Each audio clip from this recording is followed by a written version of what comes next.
Muli magandang araw Pilipinas, Luzon, Visayas at Mindanao. Ito po ang Iparas kay Paras. Ako pa rin po inyong kasama, Eli Saludar. Sekretary. Magandang hapon po mga kababayan. Balik na po kami dito sa programa Iparas kay Paras.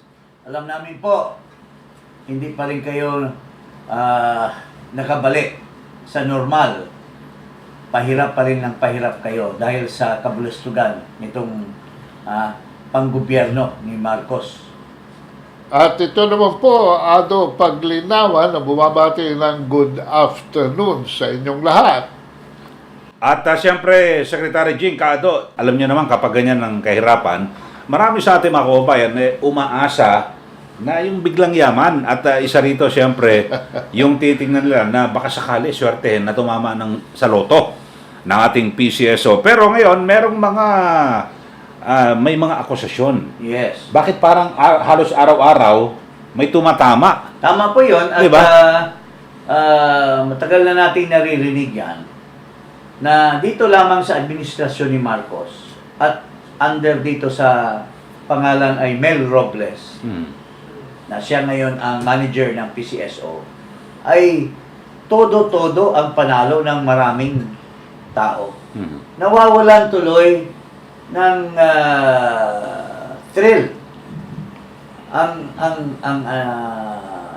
pasugalan ng loto dahil po dati iniipon ang prize money at isa o dalawa lang, pero ngayon tila nakakaduda-duda ilan ang nananalo.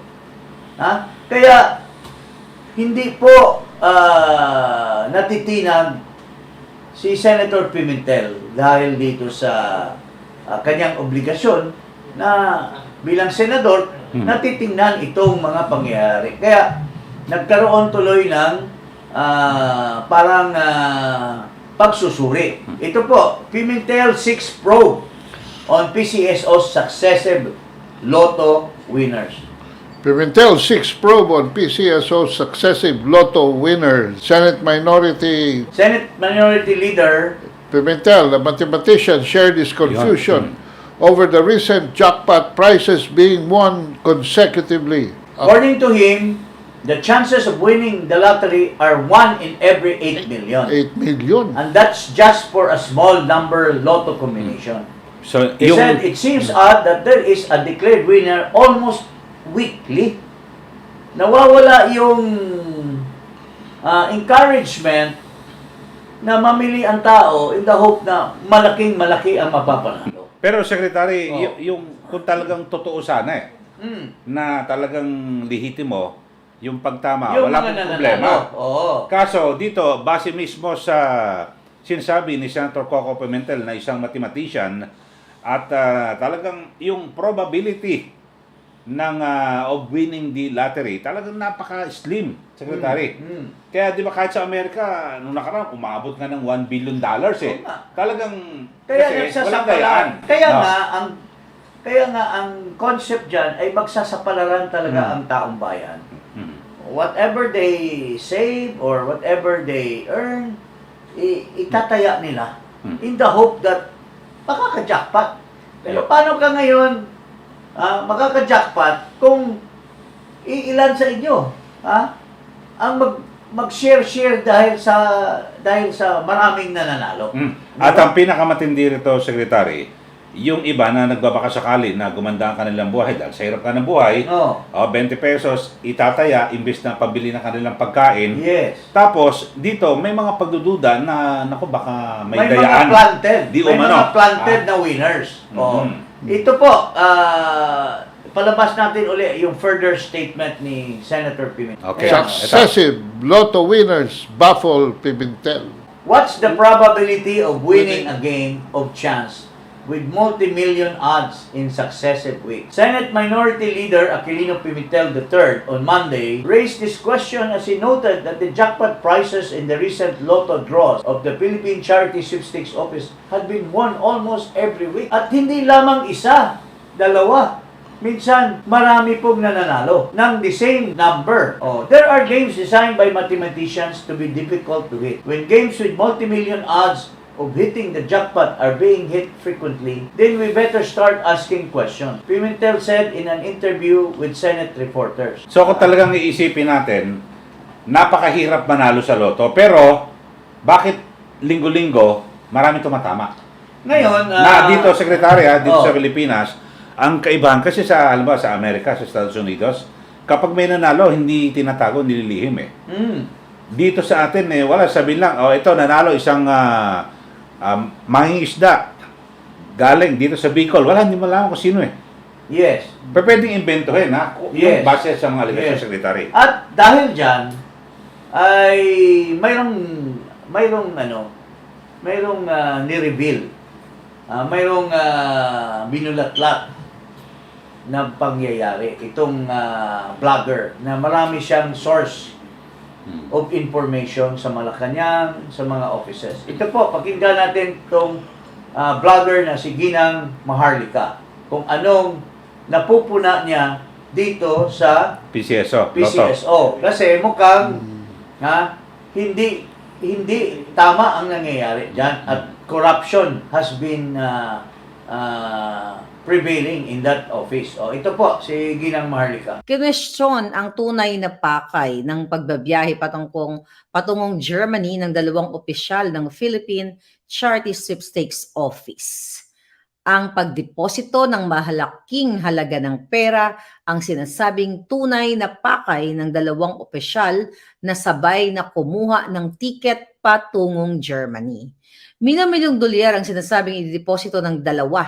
Sinabi na ito ay katas ng peking panalo sa loto. So nakita niyo mga palangga. So yung mga pagdududa ninyo ay sa wakas ay naisusulat na rin dito sa Radio Inquirer. Okay? Alam naman natin yan na mga karamihan sa media ay pinasaka ng mga dyonganga nila ng pera galing sa bayan natin, galing sa taxpayers money, pinasak ni Liza Maria Luis Cacho Araneta Marcos, aka Lisa Smugs o Reyna ng mga smuggler at Reyna ng mga pulburon. Ayon sa information, ay medical procedure daw ang dahilan ng pagtungo ng dalawang PCSO officials ng Germany.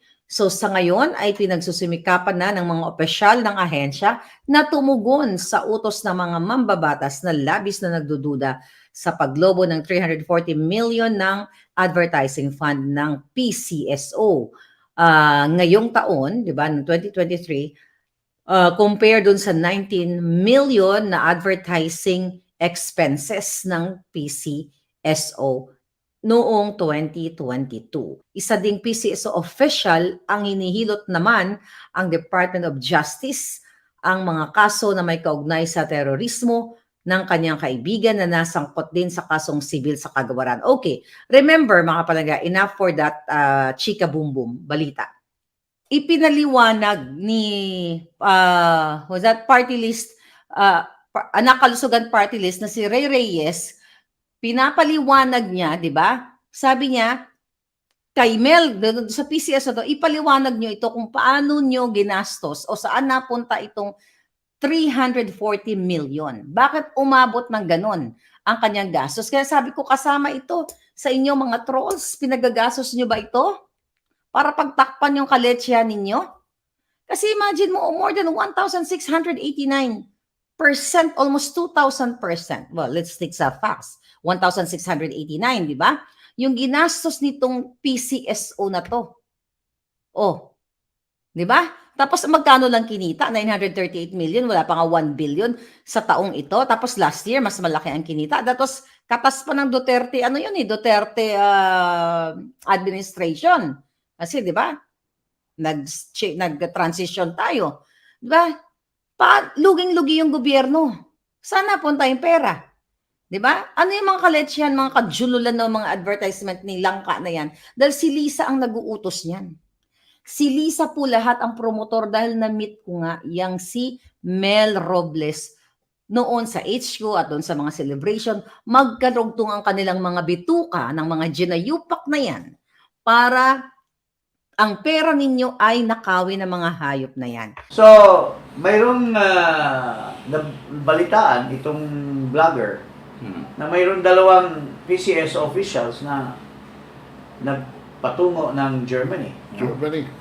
At may dinipositong pera. At syempre, yung kanyang allegation, di umano ay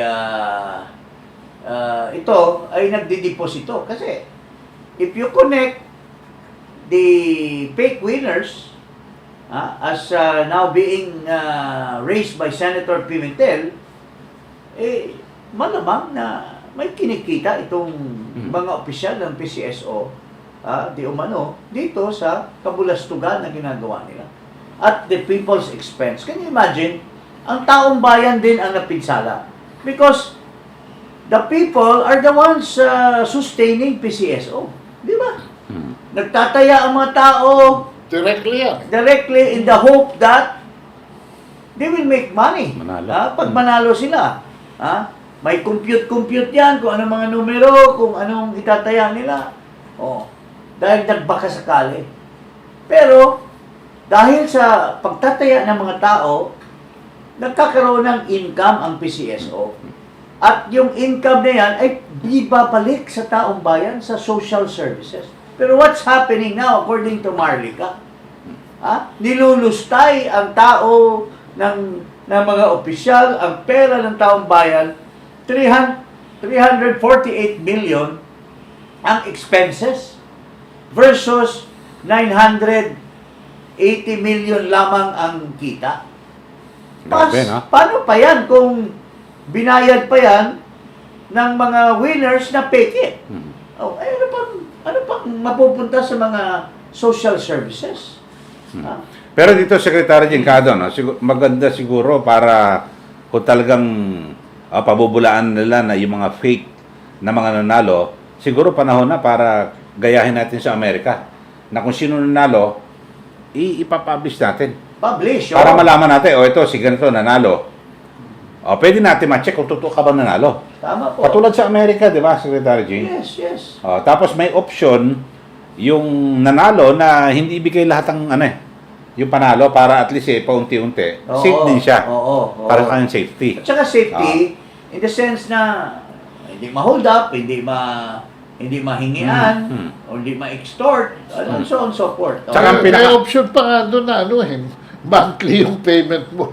Oo nga. Parang may pension. Oo nga, para pension lang. Mas malaki. Hindi lang siyam. Hindi lang siyam. Sa US. Tapos, ang maganda, pero pag kunin mo yung lamsa, at least pinakalati, tapos malaki tax eh. Oo.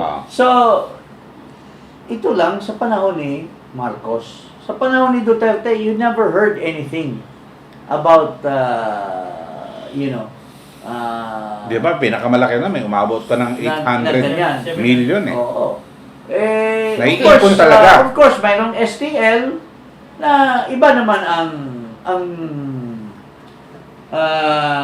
paraan doon, no? Iba naman 'yon. Ibang No, kasi procedure, ibang iba naman. reglamento. Pero itong nakaugalian na ng taong bayan ever since, panahon pa ni Manuel Uy,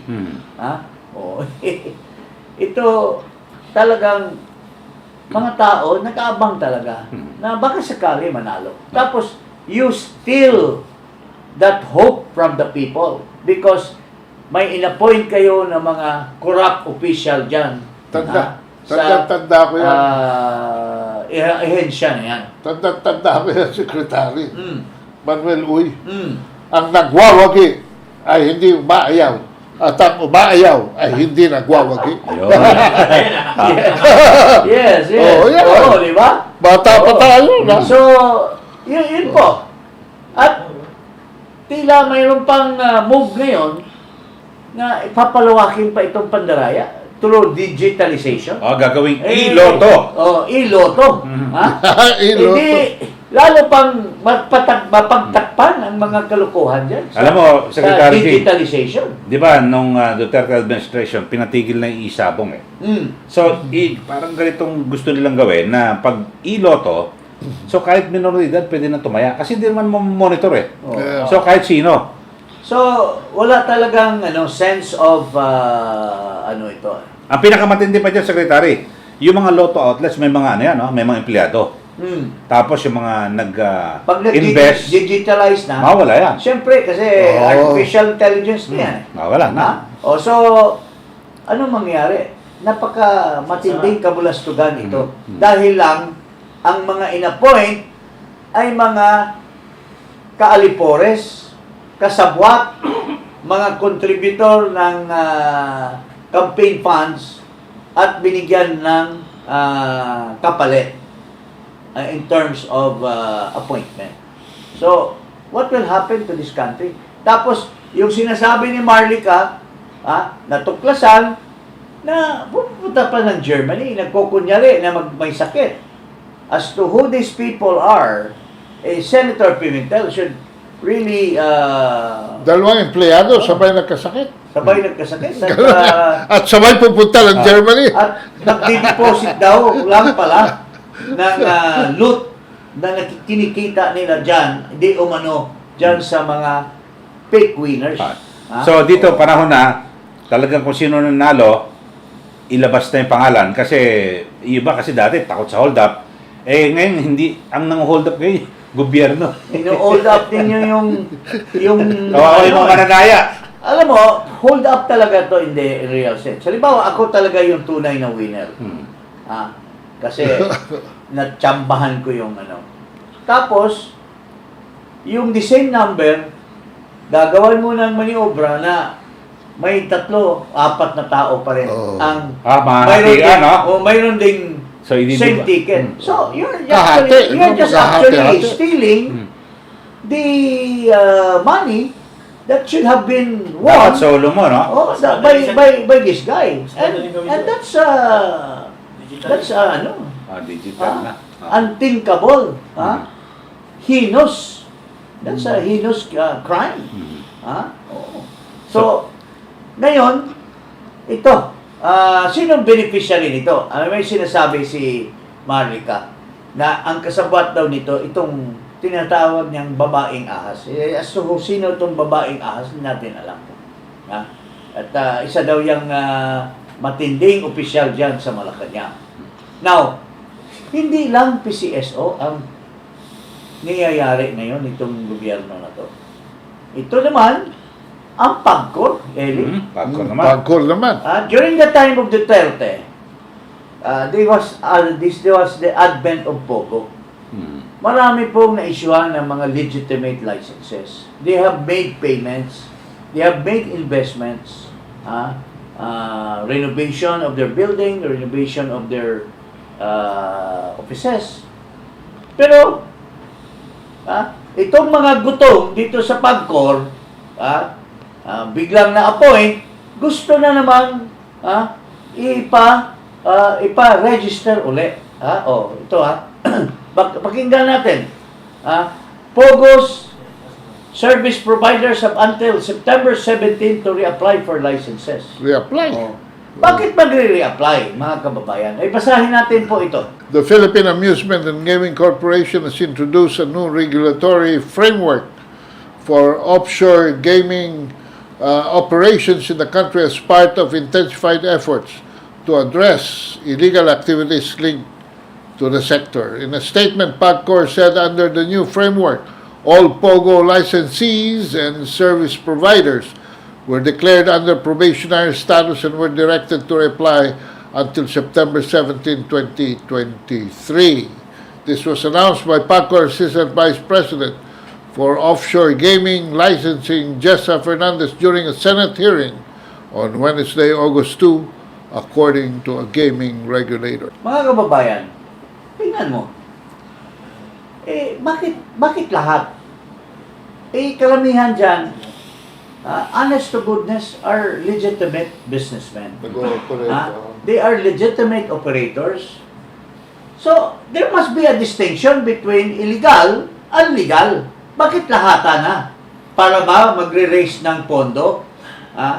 Para naman kumita itong mga bagong salta dyan sa PAGCOR? What was the purpose? Madali namang i-evaluate yan. Madali i-evaluate. Di ba, Eli? Kung talagang honest to goodness itong namumuno ngayon ng PAGCOR, madaling sabihin na, ito, wala ito, legitimate. Hmm. So, hindi yan covered dito sa deadline kasi they are legitimate. Yung mga illegal, dapat yun ang crackdown. With the help of the PNP, with the help of the NBI, Hmm. yun ang habulin nyo. At yun ang, pero yung legitimate, nakapagbayad na yan eh. Nakapagbigay na yan ng pera sa gobyerno through taxes. So why would you crack down now just because magkakaroon na naman ng panibagong under the table? Siyempre, lalakarin na naman nila yan. Di ba, Dok?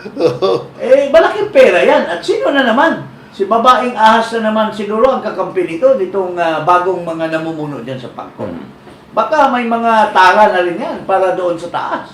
Oh. So bakit itong administration na ito, mga kababayan, with due respect, bakit halos lahat na mga ehensya na pwedeng pagkapirahan ay niyayari ang taong bayan. Niyayari ang mga legitimate businessmen. Ha? Ang Pogo, hindi naman yan mga oligarchs. Ha? Yung mga operator dyan are just small investors. Pero habang yung mga oligarchs are making billions, nakakahiram ng 20 bilyones sa land bank, nakakakuha ng mga bagong ika nga ay facility from the government, ini-extend yung kanilang concession Service contract for without 50 even years. putting any money. Napakasama sa mga nangyayari. Napakasama sa mga nangyayari po ngayon. Okay. Na pinagkakwartahan, pero alam ng sinasabi ni Marlica, sinasabi ng mga ibang vloggers na ang nakikinabang dito ay yung mga corrupt na conjugal officials ng ating pamahalaan. Okay, so maraming salamat po. At hanggang sa susunod po, ako pa rin po si Eli Saludar. Ito po si Secretary Jing Paras. At paglinawan, magkita tayong muli.